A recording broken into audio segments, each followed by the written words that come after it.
자, 오늘 주일 예배 나오신 여러분을 모두 환영합니다. 자, 오늘 스가랴서 3장 14절로 20절 말씀으로 잠잠히 사랑하시며 기뻐하시는 그런 하나님을 우리가 한번 생각하면서 또 은혜를 나누고자 합니다. 최근에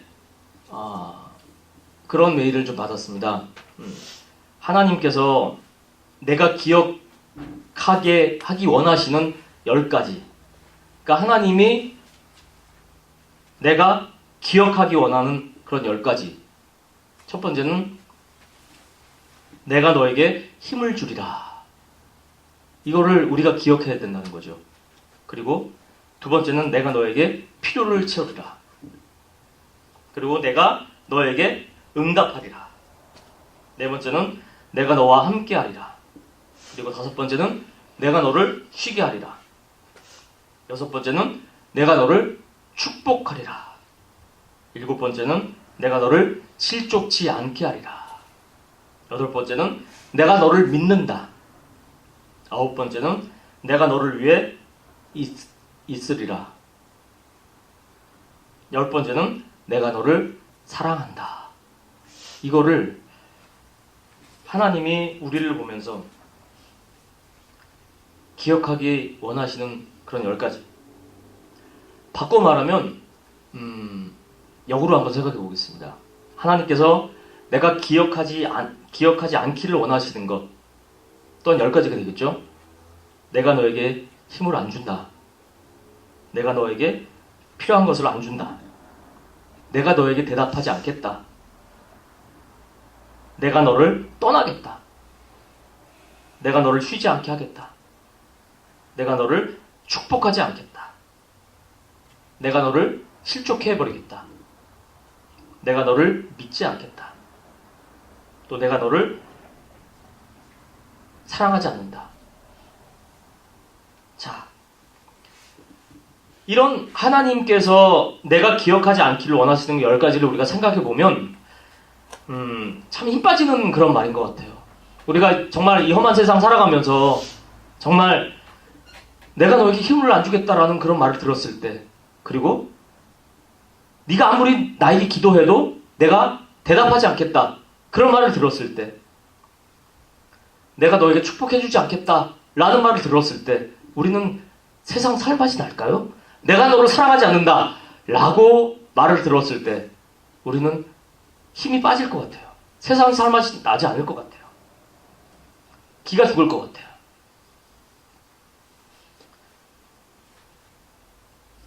자, 정말 아이들은 얼른 빨리 어른이 되기를 원해요. 그렇죠? 저도 어렸을 때는 정말 빨리 어른이 돼서 내 마음대로 하고 싶다라는 그런 생각을 했었어요. 다 마찬가지였을 것 같아요.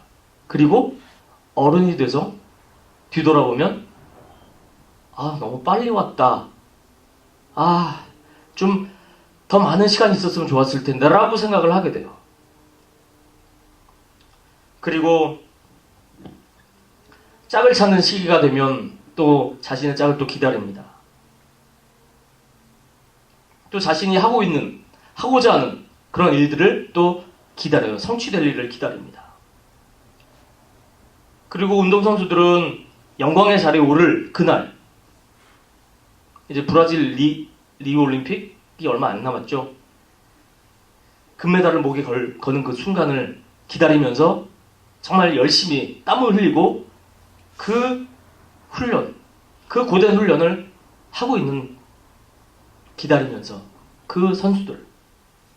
자, 이런 모든 순간들, 기다림은 정말 답답해요. 더딘 것 같지만 정말 기다리는 그 시간은 행복합니다. 행복해요. 아무것도 우리가 기다리는 거 없을 때 참 무의미하다라는 생각을 해봅니다. 또 허무해집니다. 이런 점에서 우리 그리스도인들은 허무하고는 좀 거리가 먼 것 같아요. 왜냐하면 우리는 장차 오실 그 주님을 기다리고 있기 때문에. 요새는 많은 사람들이 기다리다 못해 쓰러지는 사람들이 많이 있죠. 많은 사람들의 기가 죽어 있어요. 취직을 못해서 기가 죽어 있고, 또 이곳을 보면 렌트비는 날마다 매달 오르고 뭐 연마다 오르고 물가는 비싸지고 인건비도 비싸지고 그렇습니다.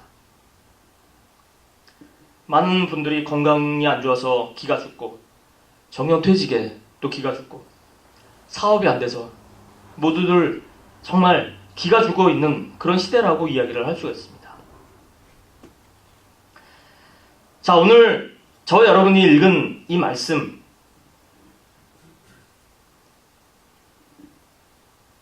스바냐 3장 14절부터 20절, 요 당시에 시대적인 상황도 사람들의 정말 기를 죽일 만한 일들이 참으로 많이 있었습니다. 1장, 2장 다 기를 죽여놔요. 한때는 정말 하나님을 잘 믿었던 그런 민족이었고, 그래서 다윗 왕이나 솔로몬 왕이 성전 건축에 지대한 관심을 보였던 그런 민족. 하지만 지금은 그런 아름다운 신앙의 모습은 다 어디로 가버리고 황무하고 황폐된 현실 앞에서 오늘 본문의 스바냐 선지자는 조국을 향해 아주 강한 어조로 하나님의 말씀을 외치고 있습니다. 나라가 두 동강이 나서 북쪽 이스라엘과 남쪽 유다로 갈려지고, 북쪽 이스라엘은 722년에 아수르에게 망하고 남쪽 유다도 이제 곧 망하고 포로로 잡혀갑니다. 자, 겨우 남쪽 유다만 남았는데 정신을 못 차리니까 히스기야 왕이 정말 나라를 바르게 다스려 보고자 했지만 잘 안 됐어요. 또 한동안 주춤하다가 요시야 왕이 일어나서 나라를 대대적으로 개혁을 합니다. 그때 이 스바냐 선지자가 하나님으로부터 받은 소명을 안타까운 마음으로, 그런 심정으로 자기 민족을 향해서 간절히 외치고 있는 그 말씀이 오늘 1장, 2장, 또 3장의 말씀인 것이에요. 자, 열방을 향해서 이 심판을 2장까지는 외쳤습니다. 3장에서는 자신의 민족을 향해서 외치고 있어요. 3장 1절로 4절을 보니까 패역하고 더러운 곳, 포악한 그 성읍이 화 있을진저, 그가 명령을 듣지 아니하며 교훈을 받지 아니하며 여호와를 의뢰하지 아니하며 자기 하나님에게 가까이 나가지 아니하였도다. 그 가운데 방백들은 부르짖는 사자요, 그의 재판장들은 이튿날까지 남겨둔 것이 없는 저녁 일이요, 그의 선지자들은 경솔하고 간사한 사람들이요, 그의 제사장 성소를 더럽히고 율법을 범하였도다. 1절로 4절 말씀까지는 여러분 그냥 나라가 전반적으로 다 총체적 난국이다, 그렇게 표현을 해도 무리가 없을 거예요. 일반 백성들은 신앙생활을 제대로 하지 않았습니다.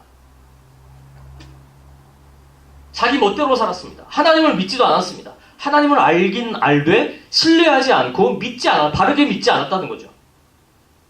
그래서 그들이 살고 있는 삶의 그런 자리를 보면 어떻습니까? 1절에 나왔듯이요, 패역했던 자리다. 더러운 곳이다. 아주 포악한 성읍이 되어버리고 말았다는 거죠. 왜 그렇게 됐을까요? 하나님을 알면서도 하나님의 말씀을 귀 기울이지 않았기 때문에 그렇다는 것입니다. 하나님을 의뢰하지 않았기 때문에 결국 어떻습니까? 타락하게 되어지고 패역하여 포악해지는 그런 지경에까지 이르렀다는 것입니다. 자, 여러분, 일반 백성들만 이랬습니까? 위에 있는 지도자들도 마찬가지였어요. 3절로 보니까 방백들은 부르짖는 사자요. 여기서 방백은 이 공무원들, 행정관리들, 군 지휘관들, 이렇게 표현을 해도 되겠죠.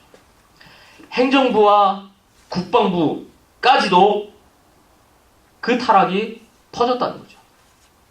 그리고 재판장들은 이튿날까지 남겨둔 것이 없는 저녁 일이요. 참 무섭습니다, 여러분. 이것은 바로 사법부의 타락을 얘기해요. 또 4절에 선지자들과 제사장들, 누굽니까? 성직자들까지도 그 나라가 폐허가 되어지고 더러운 곳으로 만들어졌다는 거죠. 저 밑에 일반 백성은 물론이고 행정부, 국방부, 사법부, 종교계 두루두루 나라가 전반적으로 다 총체적 난국의 그런 타락의 길을 걸어가고 말았다는 것입니다. 자, 그래서 하나님은 그들을 그냥 내버려 두지 않으시고 아주 단단히 손을 봐주겠다고 이야기를 합니다. 6절 말씀. 내가 여러 나라를 끊어버렸으므로 그들의 망대가 파괴되었고 내가 그들의 거리를 비게 하여 지나는 자가 없게 하였으므로 그들은 모든 성읍이 황폐하며 사람이 없으며 거주할 자가 없게 되었느니라. 여러분, 이게 무슨 말이죠? 아주 열국을 쑥대밭으로 만들었다는 거예요. 왜 그렇습니까? 만약에 회개하지 않으면 너희들도 똑같이 이렇게 된다라는 것을 보여주고 있다는 것입니다. 북쪽 이스라엘은 아수르에게 이미 그렇게 되어버렸습니다. 아수르에 의해서 완전히 멸망당하고 말았다는 거죠. 그러나 남쪽 유다는 아직까지는 그렇게 안 되었지만 계속해서 하나님의 말씀에 순종하지 않고 버티면 결국에는 북이스라엘처럼 열국의 백성들처럼 될 수도 있다는 일종의 경고를 하고 있는 것입니다.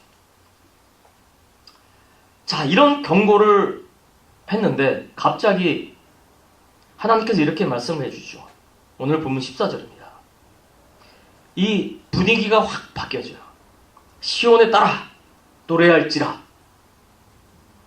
갑자기 황폐해지고 더러운 곳이다 그러고 날 믿지 않으면 신뢰하지 않으면 너희들도 똑같이 벌하겠다 이렇게 막 얘기를 하면서 갑자기 분위기가 바뀌어집니다. 이스라엘아 기쁘게 부를지어다. 예루살렘에 따라 전심으로 기뻐하며 즐거워할지어다. 자, 왜 스바냐가 멸망을 예언하다가 갑자기 기뻐하라고 외쳤을까요?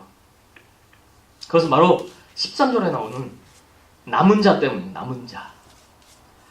모두가 이 타락을 합니다. 그래서 우상숭배에 빠진 상황 속에서도 믿음을 지키고 하나님을 잘 섬기는 남은 자들을 본 것이에요.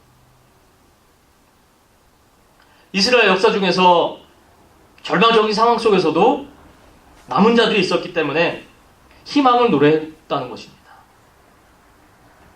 오늘 본문은 정말 어찌 보면 남은 자들에게 허락하신 격려의 메시지라고 이야기할 수가 있을 것 같아요. 세상이 정말 너무나 악해져서 하나님의 심판을 기다리고 있는 상황이지만 너희 남은 자들아 기죽지 말아라. 이렇게 얘기하는 거예요. 기죽지 말아라. 자, 16절을 보면 3장 16절을 보면 하나님께서 이렇게 얘기합니다. 그날에 사람이 예루살렘에 이르기를 두려워 말라 시온아 내 손을 떨어뜨리지 말라. 그렇게 말씀하십니다. 이 말씀은 뭐예요, 여러분? 손을 떨어뜨린다는 것은 아유 힘 빠져 기운 없어 이런 거거든요. 그렇죠. 곧 손을 떨어뜨리지 말란 말은 기운을 내라 힘을 내라 이런 이야기입니다. 기죽지 말고 어떻게 하라고 했습니까? 다시 한번 14절을 보면 시온에 따라 노래할지어다 이스라엘을 기쁘게 부를지어다 예루살렘에 따라 진심으로 기뻐하고 즐거워할지어다. 기죽지 말고 오히려 노래하고 기죽지 말고 오히려 기뻐해라 즐거워하라 그런 말씀이에요. 여러분,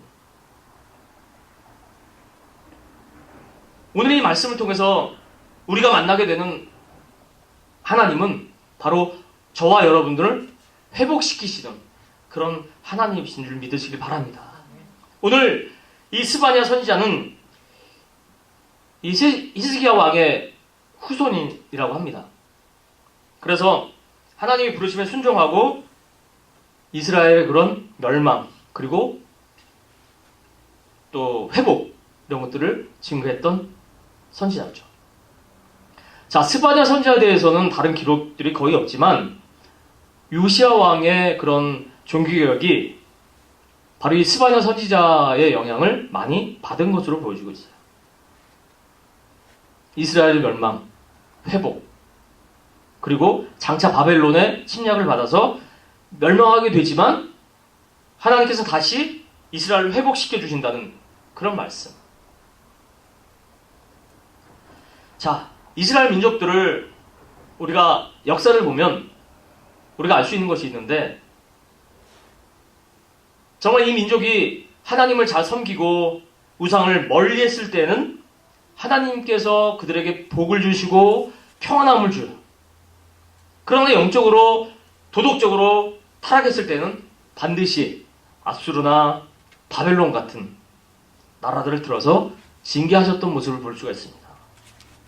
그러나 그 징계 속에서도 하나님 앞에 회개하고 돌아섰을 때는 다시 용서해 주시고 회복시켜 주시는 그런 사이클이 계속 이어진다는 것입니다.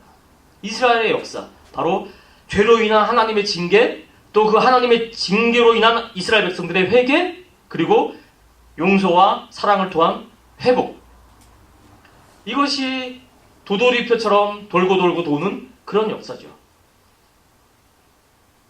하나님은 우리를 회복시켜 주시는 사랑의 하나님이신 줄 여러분 믿으시길 바랍니다.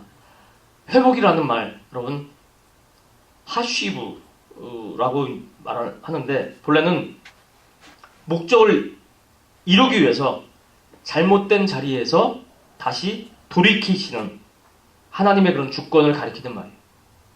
회복. 자, 오늘 스바냐는 하나님을 노래하라고 말씀합니다. 회복시키시는 하나님으로 말미암아서 절대로 기죽지 말고 기운을 내라. 마음을 담대하게 하고 강하게 하라. 그렇게 당부하고 있다는 것입니다.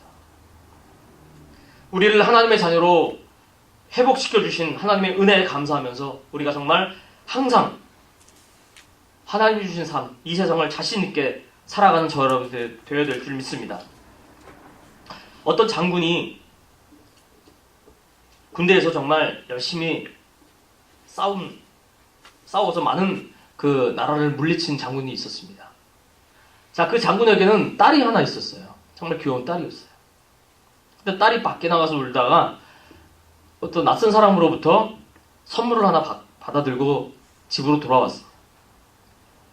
아빠한테 자랑했어요. 아빠, 나 이거 선물 받았어요. 자, 그 선물은 그냥 예쁜 상자에 든 그런 선물이었어요. 그 아버지는, 그 장군은 한참 생각을 했어요. 그 상자를 얼른 내다버려라. 그렇게 이야기했던 것입니다. 자, 그 아이는, 아빠는 맨날 나가 있으면서 나한테 이런 선물을 해준 적 있어? 난 이거 오늘 나에게 선물 누가 주었단 말이야. 난 이거 가질 거야. 그렇게 이야기했어요. 그러자 아빠는, 그 장군이 이렇게 얘기합니다. 딸아, 내가 너 사랑하는 거 알지? 나 믿을 수 있지? 그러자 그 딸은 그 상자를 바깥에 갖다 버렸어요. 조금 있으니까 바깥에서 꽝! 하는 소리가 들리면서 깜짝 놀랐어요. 바로 그 선물 상자는 장군을 죽이기 위해서, 살해하기 위해서 아이의 손에 들려보낸 시한폭탄이 들어있었던 것이었어요. 자, 만일 그 장군의 딸이 아버지의 사랑을 이해하지 못하고 끝까지 고집을 부렸다면 어떻게 됐을까요, 여러분? 내가 너를 사랑하는 거 알지? 나를 믿을 수 있지? 라는 그 한마디가 그 딸의 마음에 박혔다는 거죠. 아버지 믿지. 나 아빠 믿어요. 라고. 자, 오늘 말씀 보니까 하나님께서 자기 백성을 잠잠히 사랑한다고 했습니다. 얘야, 나 믿지? 너의 삶 가운데 내가 있는 거 너 믿지? 교회 가운데 함께하는 거 네가 믿지? 잠잠히 그렇게 이야기를 하십니다.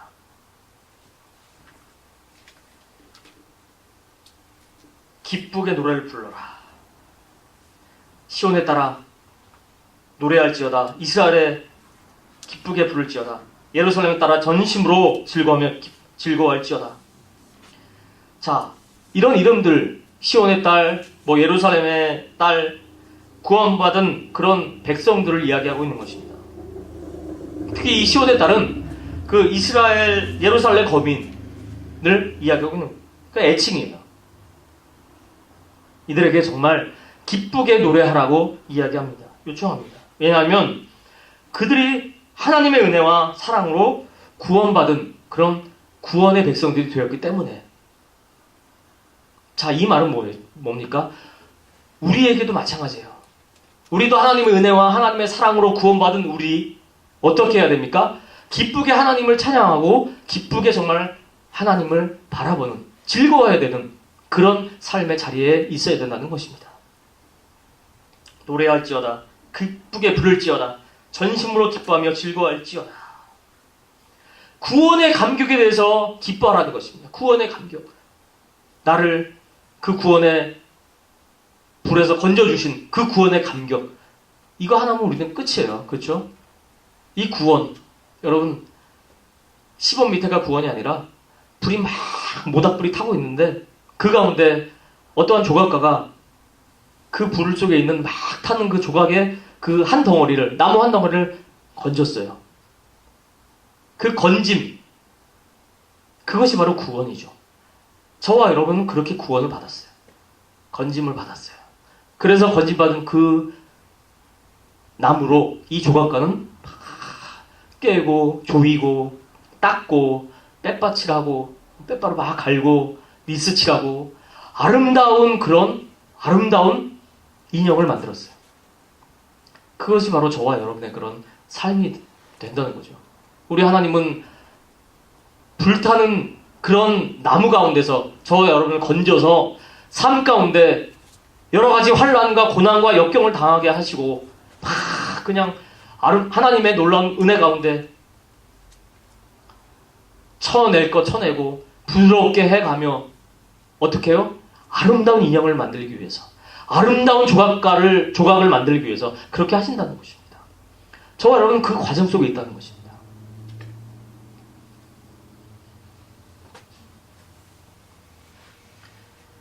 자, 여호와가 내 형벌을 제거하였고 내 원수를 쫓아냈으며 이스라엘 왕 여호와 내 가운데 계시니 내가 다시는 화를 당할까 두려워하지 아니할 것이다. 자, 여호와가 내 형벌을 제거하였다고 했습니다. 형벌을 제거했다. 하나님께서 우리가 받아야 될 형벌을 면케했다는 것입니다. 하나님의 그런 은혜와 하나님의 그런 사랑으로 말미암아 구원받은 백성들이기 때문에 하나님을 기쁘시게 노래해야 된다는 것입니다. 그리고 오늘 15절을 보면 우리가 노래해야 되는 분명한 이유가 나오고 있죠. 형벌을 제거해야 했기 때문에. 심판이 필요 없게 해주셨어요. 그래서 하나님을 기쁘게 전심으로 노래하는 것입니다. 두 번째는 내 원수를 쫓아냈다고 했습니다. 그래서 우리가 노래해야 되는 분명한 이유가 되는 것입니다. 세 번째는 여호와가 내 가운데 계시니 내가 다시는 화를 당할까 두려워하지 아니한다라는 그런 말씀. 그래서 우리는 하나님께 항상 기쁘게 노래를 불러야 된다는 그런 말씀. 이것이 바로 우리가 하나님을 찬양해야 될 그런 이유가 된다는 것이죠. 16절입니다. 16절 그날에 사람이 예루살렘에 이르기를 두려워 말라 시온아 내 손을 늘어뜨리지 말라 두려워하지 말라 내 손을 늘어뜨리지 말라 내 손을 늘어뜨리지 말라 지치지 말라 기죽지 말라는 그런 말씀. 우리가 정말 두려워하지 아니할 이유가 있습니다. 삶에 있어서 기죽지 말아야 될 이유가 세 가지가 있는데 하나님의 용서 때문입니다. 그리고 또한 우리 가운데 계시기 때문인 것이. 그리고 우리에게 하나님의 놀라운 축복이 있기 때문에 그렇게 기죽지 말고 하나님의 삶을 살아야 된다는 것입니다. 하나님의 용서. 첫 번째는 하나님의 용서인데 15절 말씀 보니까 우리가 하나님께 미리 이미 용서를 받았어요. 가장 살아가면서 우리가 힘들고 어려운 것이 여러분 뭡니까? 바로 죄의식, 그렇죠? 죄책감, 힘들어하고 포기하거나 절망하게 된다는 것이요. 힘들어요. 죄의식에 사로잡히게 되면 나 같은 사람이 어떻게 이렇게 계속 낙담하고 실망하고 좌절하는 것밖에 없어요. 나 같은 사람이 어떻게 뭘 하겠어? 부정적인 생각에 얽매입니다. 여러분 이걸 하나님 기뻐하실까요? 내가 받아야 될 모든 죄, 과거의 죄, 지금 현재의 죄, 앞으로 지을 모든 죄까지도 예수님의 십자가를 통해서 다 용서받았다는 사실을 분명하게 믿을 수 있길 바랍니다. 사람들은 우리의 죄나 잘못을 두고두고 이야기합니다. 그러나 하나님은 우리의 부끄러운 과거는 다 사해 주신다는 거죠. 미가서 7장 19절에 보니까 다시 우리를 불쌍히 여기셔서 우리의 죄악을 발로 밟으시고 우리의 모든 죄를 깊은 바다에 던지신다라고 말씀하고 있죠. 또 시편 103편 12절에 보니까 동이 서에서 먼 것처럼 우리의 죄가를 우리에게서 멀리 옮겼다라는 말씀을 하고 있습니다. 자, 두 번째는 하나님이 우리 가운데 계시기 때문에 우리는 좌절하지 말아야 된다는 것입니다. 고린도후서 4장 8절에 보면 우리가 사방으로 우겨쌈을 당하여도 쌓이지 아니하며 답답한 일을 당하여도 낙심하지 아니한다. 그런 말씀이 있어요. 9절에도 박해를 받아도 버린 자도 있지 아니하며 거꾸러뜨림을 당하여도 망하지 아니한다. 결코 우리는 기죽지 말아야 될 그런 자리에 있어야 된다는 그런 말씀이에요. 특히 오늘 17절 말씀 보니까 스바냐 3장 17절 너희 하나님 여호와가 너희 가운데 계시니 어디 계신다고요? 너의 가운데 너의 마음 중심 그는 구원을 베푸실 전능자라 그가 너로 말미암아 기쁨을 이기지 못한다 너를 잠잠히 사랑하시며 너로 말미암아 즐거이 부르며 기뻐했다 그런 말씀하고 있어요. 자 여기에 너라는 말에 나를 넣어서 한번 읽어보면 이렇게 되죠. 나의 하나님 여호와가 나의 가운데 계시니 그는 구원을 베푸실 전능자시라. 그가 나로 말미암아 기쁨을 이기지 못하시며 나를 잠잠히 사랑하시며 나로 말미암아 즐거이 부르게 또 기뻐하시리라. 하나님의 함께하시고 하나님의 그런 임재하심, 하나님의 구원하심, 하나님의 사랑하심, 그러니까 하나님의 그 기뻐하심을 저와 여러분이 기억해야 될 줄 믿습니다. 나는 고독하다, 외롭다, 쓸쓸하다 이런 말은 우리가 자주 하죠. 우리 인간이 가진 그런 가장 기본적인 감정의 한 부분일 것 같아요. 믿지 않는 사람들은 고독감, 외롭고 쓸쓸해요. 허무해요. 결국 삶의 마지막이 절망으로 끝난다는 것이죠. 노인과 바다를 지은 그 허밍웨이 그 할아버지는 결국 어떻게 됐습니까? 결국은 엽총 자살을 하고 말았어요. 나는 전류의 흐름이 멈추고 필라델피아가 끊어진 그런 전구처럼 고독하다라는 그런 이야기를 했어요.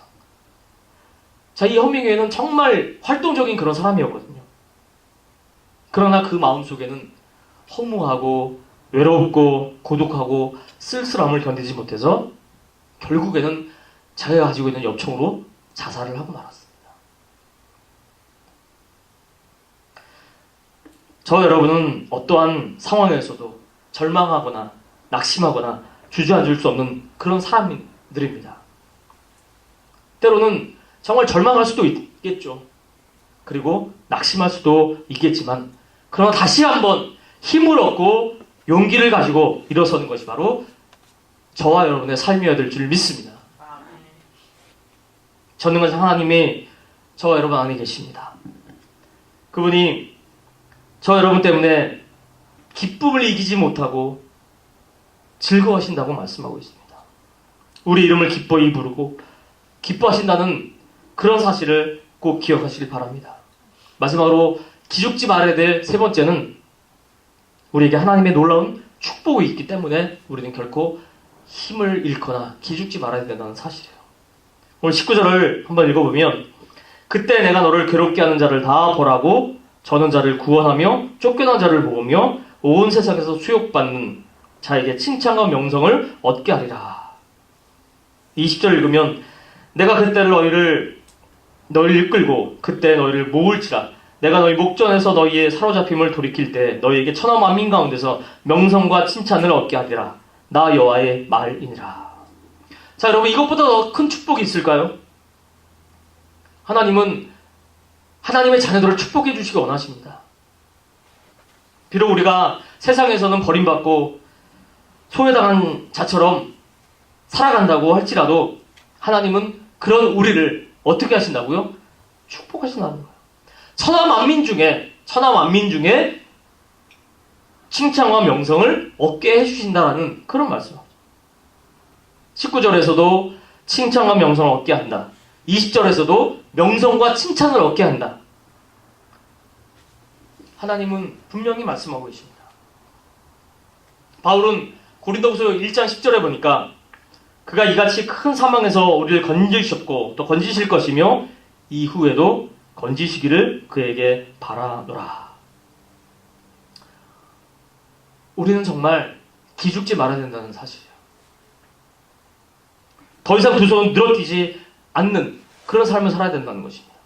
주님을 바라보면서 주님 앞에 우리가 두 손을 불긋 짚고 하나님만을 의지하는 그런 저와 여러분들이 될 줄 믿습니다.